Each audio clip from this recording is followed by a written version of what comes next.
Hi, I'm Shannon, one of the librarians here at Naperville Public Library, and today we're here for A Cup of Kindness Yet, the history of Auld Lang Syne.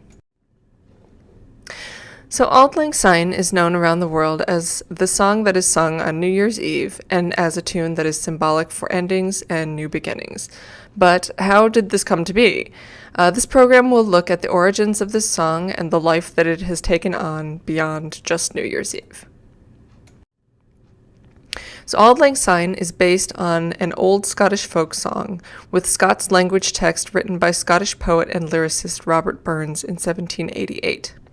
The first verse bears great similarity to the ballad Auld Lang Syne, likely written by Sir Robert Ayton and published by James Watson in a collection of Scots poems in 1711. It has come to supplant other traditional songs such as The Parting Glass, with its ending lyrics, "Good night and joy be with you all," as a song of leave-taking. So most people are probably familiar with the lyrics of this song at this point, but if we look at it briefly, should auld acquaintance be forgot and never brought to mind, should auld acquaintance be forgot and days of Auld Lang Syne. For Auld Lang Syne, my dear, for Auld Lang Syne, we'll take a cup of kindness yet, for Auld Lang Syne. So even when the song is translated into English or other languages, the Scottish Auld Lang Syne is generally retained. In days of Auld Lang Syne is basically equivalent to long, long ago or once upon a time. It literally means old long since. Some versions leave other Scots words untranslated, such as my jo in place of my dear. And my jo is an old Scottish way of saying my joy or my sweetheart. So thus in English language versions, it's been translated to dear. And you may have heard Auld Lang Syne sung to two different tunes. The one that was intended by Burns was an old Scottish folk song and has actually gained more popularity again in recent years, particularly among performers of Celtic music. You can hear an example of this tune performed by Nicola Benedetti on her album Homecoming, A Scottish Fantasy through the library's downloadable service Hoopla. The version that we have been more familiar with was apparently chosen by George Thompson, an editor who included Auld Lang Syne in his A Select Collection of Scottish Airs in 1799 after Burns's death. This tune may come from an opera called Rosina, which was composed by William Shield and performed on New Year's Eve, 1782, in London. And according to the score, he was attempting to create a Scottish-style melody. And this version of the song is performed by Celtic Woman, the Lomond Lads, David Methven, and others, and can be found on Hoopla.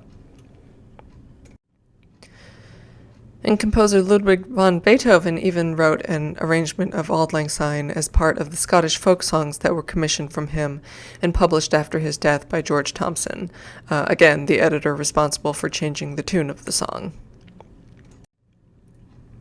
The first known recording of the song was made in 1898 on a wax cylinder by Charles Samuel Myers and Alfred Court Haddon.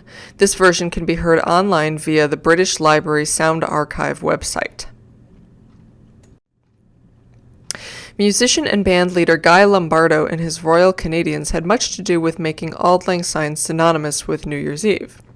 Lombardo's hometown of London, Ontario was founded in part by Scots, and it was here that he first heard the tune. He and his brothers formed a musical act and moved to Cleveland, then Chicago, then finally New York, where they established at the Roosevelt Grill and years later moved to the Waldorf Astoria, broadcasting live from the bandstand.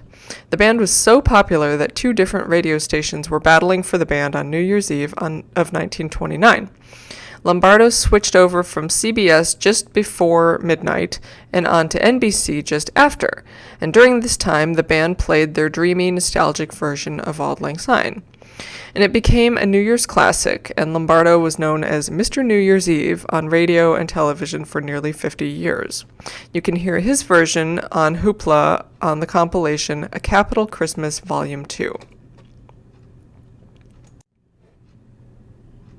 Auld Lang Syne is an important part of a Hogmanay, Scotland's New Year's Eve celebration, when revelers join hands in a large circle while singing, crossing arms on the last verse, but it can be heard on many other occasions as well. In Scotland, it is often sung at the end of a céilí, a Scottish or Irish social gathering, a dance, or a wedding. It is also sung at the end of the Burns Supper, which celebrates Robert Burns's birthday on January 25th. Since it has become symbolic for endings/new beginnings, as with New Year's, Auld Lang Syne is often played or sung at farewells, funerals or memorials, graduations, military events, and scout jamborees. The tune of Auld Lang Syne has made its way around the world, sometimes with changes in lyrics. In the Netherlands, the tune is used as a football anthem, and the melody is used with the lyrics, "We love orange." As you can see with the picture on the right, that is their team color. The song is hugely popular in China, where it is known as "Friendship Forever and Ever."